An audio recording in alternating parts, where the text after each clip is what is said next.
Hi, my name is Nicoletta, and I'll be talking to you about Emily Elizabeth Dickinson. So, Emily Dickinson was born on December 10th, 1830, in Amherst, Massachusetts.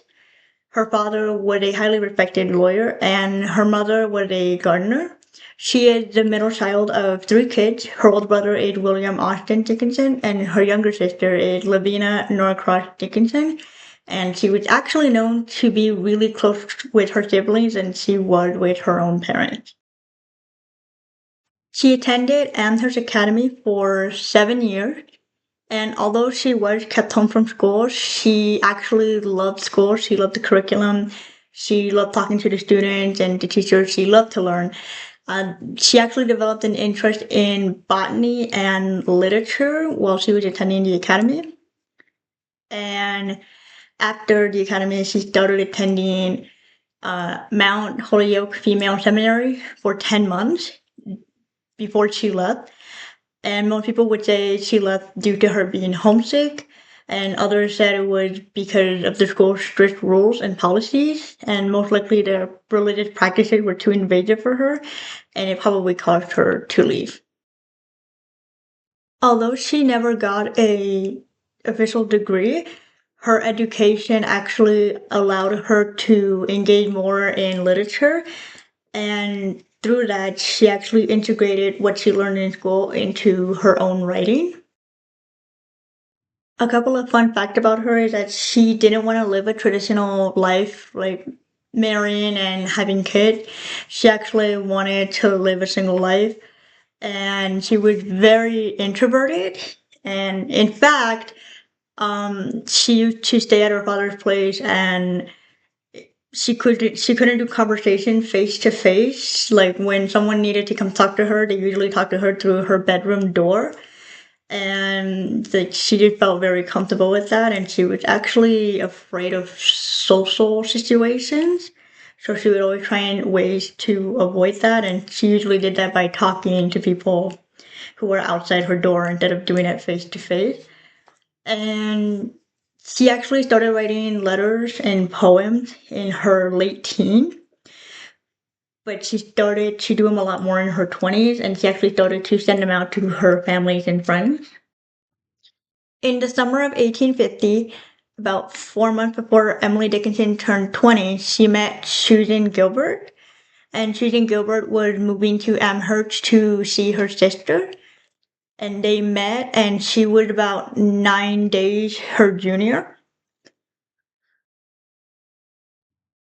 Susan Gilbert and Emily Dickinson became friends when they first met, and they like to take long walks in the woods together. They love to read, so they exchanged books with one another.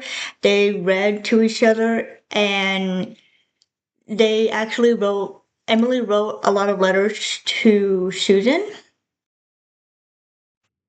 It is actually said that Emily Dickinson had wrote over 300 poems for Susan Gilbert, and Susan Gilbert is the one who has the most letters out of everyone in Emily Dickinson's life. One time, Susan Gilbert accepted a 10-month appointment as a math teacher in Baltimore, which means he had to be away from the Dickinson family. And Emily felt a sense of longing for her, and she actually started writing poems about that feeling, the feeling of love and passion. Many scholars believe that Emily Dickinson had romantic feelings for Susan Gilbert, and Susan Gilbert might have actually reciprocated those feelings. However, a lot of other scholars tend to think that it's just two girls being friends, and it was the 19th century, so friendship between girls were very different. So it's up to debate whether or not Emily Dickinson did have romantic feelings for Susan Gilbert or if they were just friends. While Susan Gilbert was doing her job as a school teacher, Emily Dickinson was writing letters to her in poems, and most of them were called One Sister Have I in the House, Wild Night, and Is It True, Dear Sue? And once Susan came back from her job in the summer, it was announced that she was marrying Williams, Emily Dickinson's older brother. And most people don't know whether this was a decision they made by themselves, or if Susan had no choice and had to marry the brother because she was an orphan and a school teacher didn't really get paid that much. So Emily Dickinson became a gardener because of her interest in botany. And Susan Gilbert married William Dickinson in 1856, and they had three kids together. Edward Ned Dickinson was born in 1861, and then their second born, Martha Maddie Dickinson, was born in 1866. And the youngest, Thomas Gilbert Gibb Dickinson, was born in 1875. And Thomas was actually the favorite nephew of Emily Dickinson. In the early 1860s, Emily Dickinson wrote a huge volume of poetry, about 1,800 poems. And around that time, she actually started withdrawing herself from her social life, and she rarely left the family home. She basically just stayed there writing and spending her time there. One day in 1862, Emily Dickinson came across an article called A Letter to a Young Contributor in the Atlantic Monthly that was written by Thomas Wentworth Higginson. And Emily Dickinson wrote a letter to him asking if she thought her poems were good or what she thought about them. And when Higginson read her poem, she actually thought that they were brilliant. And through that, they actually decided to maintain a mentor student relationship for 24 years. And in a playful way, Dickinson would refer to Higginson as Dear Preceptor, and Higginson would refer to Dickinson as Your Scholar. So it was a very respectable mentor student relationship. While Emily Dickinson didn't talk much about the Civil War in her writings, it did impact her writing as well as her life, because it was the first time that she actually got to experience death in the family. Fraser Stearns, who was the son of the Amherst College president, was a family friend of the Dickinsons and was very close to Emily Dickinson, and he passed away in the Civil War, which greatly affected her. On June 16, 1874, Emily Dickinson's father, Edward Dickinson, had passed away from a stroke or cerebral hemorrhage, and it marked the major death that changed the way that Emily Dickinson started writing her poems. About a year later, Emily Dickinson's mother suffered from a stroke which left her paralyzed, so she had to be taken care of by Emily and Lavina. So Emily spent most of her time in 1875 taking care of her mother and helping her sister out. Emily and Lavina took care of their mother for 7 years until her death on November 14th, 1882. Unfortunately, throughout the 1870s and 1880s, a lot of her family members and friends had sadly passed away. And in order to grieve their deaths, she would write about how she feels about death in order to cope. However, the one death that got her completely heartbroken was the death of her beloved nephew, Thomas Gibb Dickinson. When he was 8, he had contracted typhoid fever and sadly passed away in 1883. Following the death of her nephew, Emily Dickinson's health started to rapidly decline due to immense grief. During her final years, her health kept getting worse, and on May 15th, 1886, she sadly passed away from a stroke at the age of 55.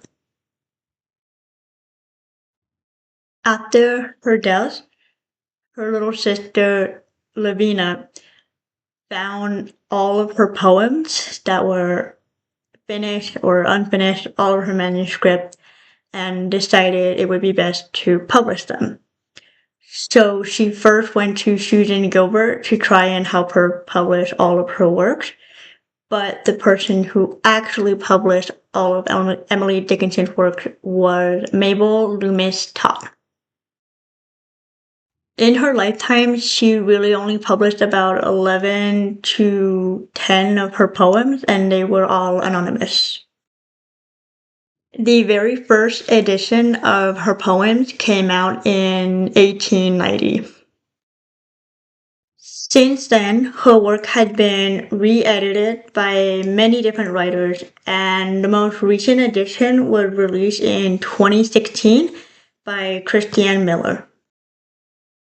Many writers and readers were very impressed with her range of writing and how she managed to really bring out an emotion of love and an emotion of grief and depression. Many readers felt like they had an immediate connection whenever they would read her poems, and they felt like they related to the feelings she was trying to convey. In her writings, Emily Dickinson broke the traditional rules about using slant rhymes, and she also used abrupt and direct languages. Her structure of her work was more experimental, and that actually inspired a lot of new writers. And during the editing process of Emily Dickinson's poem, Todd and Higginson invented titles for her work because she used to write without writing titles. She would always just write stanzas and lines, but she never really put titles into her work. One of the biggest themes of Emily Dickinson's writing is death and immortality, but she also had written in other themes as well, such as nature, inner emotions like fear or hope or loneliness, and faith and doubt. She was a somewhat rebellious girl. She was actually living in a time when there was a religious revival, and instead of Emily Dickinson following a certain religion, she actually would question it. Her works also talk about, psychology wise, the inner mind. And the emotions that she expressed through that are anxiety, depression, identity, and isolation. Emily Dickinson didn't follow the basic rules of poetry. She basically just wrote it by using her own rules. She used unusual capitalizations and short, compact lines as well to try and make her work stand out and make her feel more unique as a writer. Although she did her work back in the 19th century, a lot of writers and readers actually would say that her writing feels more modern than most writers today. Today, Emily Dickinson is known as one of America's greatest and most original poets of all time. And that's it for my presentation. I really had fun learning about Emily Dickinson. I really do like her writing and her book. So yeah, hope you liked it.